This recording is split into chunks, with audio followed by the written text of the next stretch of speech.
Hello friends, I'm Damon Evans. In this bit, I'm going to be talking to kids about vaping and their opinions on the topic. I also interviewed instructors from Project Alert and what they're informing kids about drugs. I also asked the LMS health teacher some questions about what LMS is doing to inform kids. Here is Damon with the story. Hey. Good. Alive? Ready to learn? Vaping is a problem across the country. At LMS, Mrs. Barnacle, the LMS health teacher in Project Alert, has been working on informing kids about juuling, and here's some interviews with Project Alert and Mrs. Barnacle on their thoughts on juuling and other drugs. So I am here with some of the 8th grade students, and we're going to be asking them some questions. So what do you think kids really understand about the harmful effects about juuling? Well, I think kids understand that juuling is harmful. The chemical effects have been well studied. We know that all the effects of the chemicals aren't good for your lungs.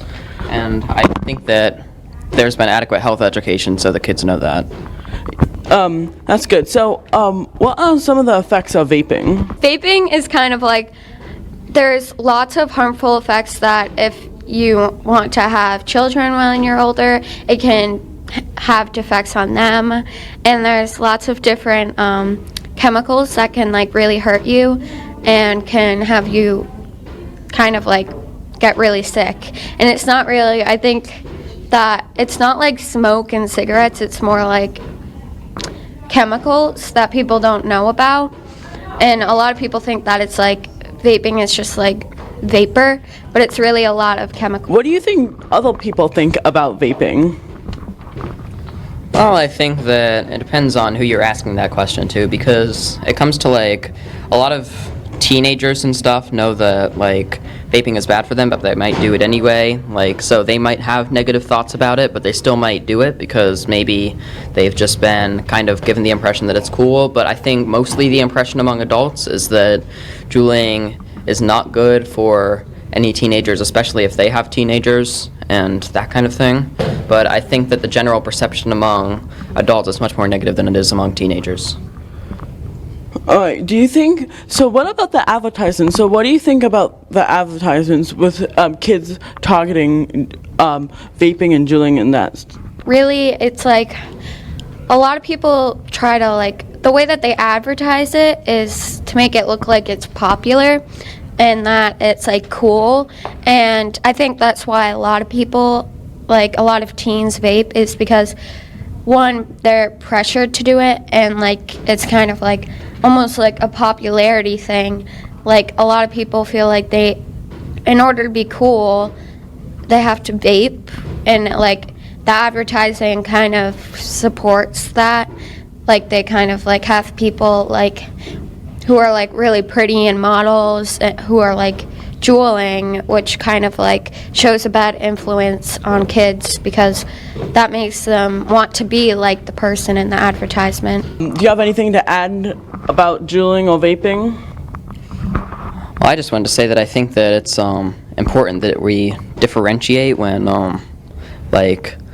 because a lot of young people are stereotyped as having a problem with juuling. I think we shouldn't be so quick to make that assumption because there are many people who don't vape as well. There are definitely more people who don't vape than who do vape. Although it is a problem, we also need to realize that it's not a problem for everybody, and we need to help the people whom it is a problem for. I think it's like not really for me. I don't really like it. I don't think young adults or teens should be doing it. I think people do it to be cool. It's not really cool. So we are here with some of the Project Alert instructors. So what is Project Alert all about? So Project Alert is a skills-based substance abuse program where we teach kids about drugs, alcohol, and peer pressures. So what are some of ways you try to teach like kids about all these pressures or like drugs and alcohol and that stuff? So we try to go with the perception versus reality, where a lot of kids think that they're doing drugs a lot more than they are, so they think a lot more kids are smoking when really there's not a whole lot of kids. So So what drugs do you talk about?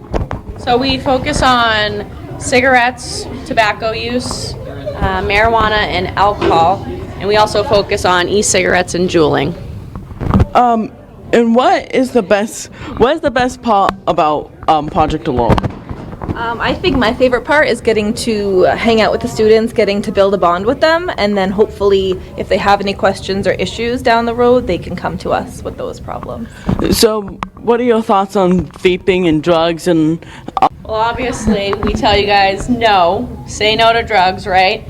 I think why we're here, we like to make sure that the kids know the consequences of using drugs. We like to teach them the pressures, internal, external, and social pressures, so that they have the ability to say no to using drugs or alcohol if they're ever in that situation. here with the health teacher from Littleton Middle School, and so what are you trying to do to teach kids about how the harmful effects of vaping? So at Littleton Middle School for the past 2 years, we've been using the Catch My Breath program. Catch My Breath is a program that addresses all of the vaping, the consequences, advertisements, the dangers of it, and also encouraging kids of how to handle the pressures. We also have Project Alert, which is a community-based program that comes in. It's made up of some officers in town and Alexa Parvalotis from the Littleton Coalition Against Addiction. They're also helping me to address substance abuse, vaping, nicotine, marijuana, opioids, teaching these kids some important facts, but also giving them the life skills of how to handle the pressures. So we're doing a lot. You know, we're making some anti-vaping and e-cigarette posters that we can share with younger grades, and yeah, we're doing a lot here at Littleton Middle School. Thank you. You're welcome. That was interesting about what kids thought. I wanted to give a special thanks to LCTV for letting me borrow equipment, and Mrs. Barnacle for letting me come in and interview kids. Thanks for watching and have a good day.